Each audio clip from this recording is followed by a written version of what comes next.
Bonjour, c'est Patrice Diakité du site internet patricediakité.fr et je vous guide vers une carrière et une vie que vous apprécierez vraiment.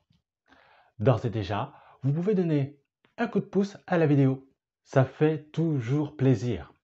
Vous pouvez également vous abonner. Ainsi, vous allez recevoir toutes les publications vidéo que je mets sur YouTube. Profitez également de la zone commentaires pour vous exprimer ou poser des questions. Dans la vidéo d'aujourd'hui, je vais vous partager la checklist ultime pour votre CV.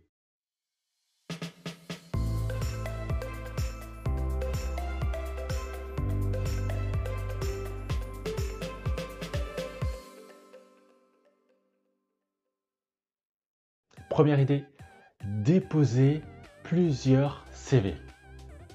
C'est évident. Eh bien, pas forcément pour tout le monde. Certaines personnes sont tellement sûres d'elles qu'elles postulent parfois juste qu'à un seul poste. Et c'est une mauvaise idée. De nos jours, quand on regarde bien, plusieurs personnes envoient leur CV à de nombreuses agences spécialisées dans leur secteur d'activité ou envoient leur CV à des chasseurs de tête. Elles le font en pensant déposer leur candidature plus rapidement, car cela va les aider à trouver un emploi rapidement. Et sachez que c'est totalement vrai. Deuxième idée, faites le point sur vos chances de carrière. Avant de postuler à un emploi, vous devez d'abord vous assurer que le poste auquel vous postulez correspond vraiment au poste que vous souhaitez. Ne choisissez pas un poste par dépit, parce que si c'était le cas, cela risque à terme de vous mettre en difficulté. Donc faites le bon choix. Troisième idée, choisissez une carrière professionnelle sur le long terme. Si vous pensez occuper un poste pendant une longue période, choisissez donc une entreprise pour laquelle vous aimeriez travailler. Oui, vous devez choisir l'entreprise qui vous correspond le mieux. Et cela est important d'y réfléchir avant la rédaction de votre CV. Quatrième point, envoyez votre candidature sur une plateforme d'emploi en ligne. Les entreprises maintenant, lorsqu'elles recherchent des postulants ou des employés, elles vont sur des sites internet qui proposent de nombreux CV. C'est beaucoup plus simple pour elles. Donc, la meilleure solution pour vous consiste donc à soumettre vos CV à ces sites pour augmenter votre visibilité. Cinquième idée, tenez-vous prêt pour toutes les sollicitations téléphoniques. Si vous êtes en train de bronzer à la plage ou à la piscine, isolez-vous. Faites patienter quelques secondes votre interlocuteur. Mettez-vous à l'écart, puis reprenez-le et répondez à ses questions. Au pire, fixez un autre rendez-vous téléphonique, prétextant votre indisponibilité. Mais sachez que ce pourrait être risqué, car souvent, il y a beaucoup de concurrence.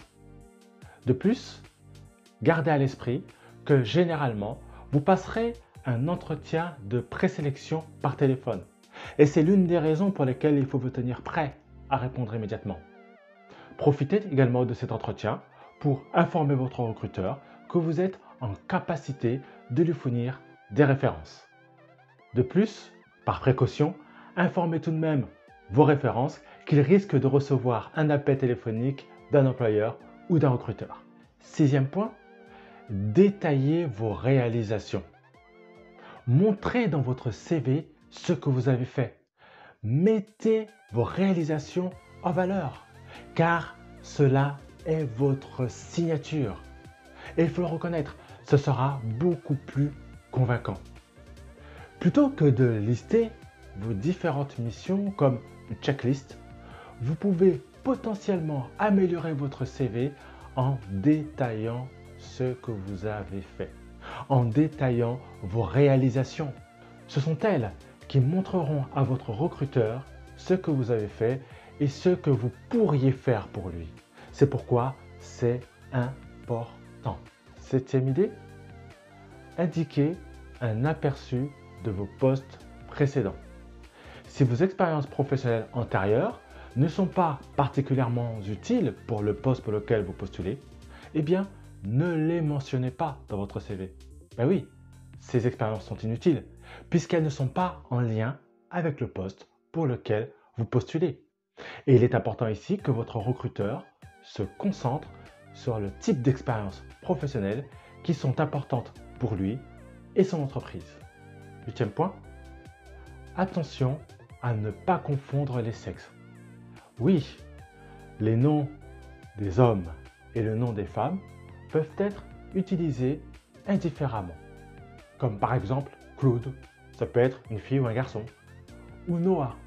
Et oui, je connais personnellement des Noah qui sont des femmes et des Noah qui sont des hommes.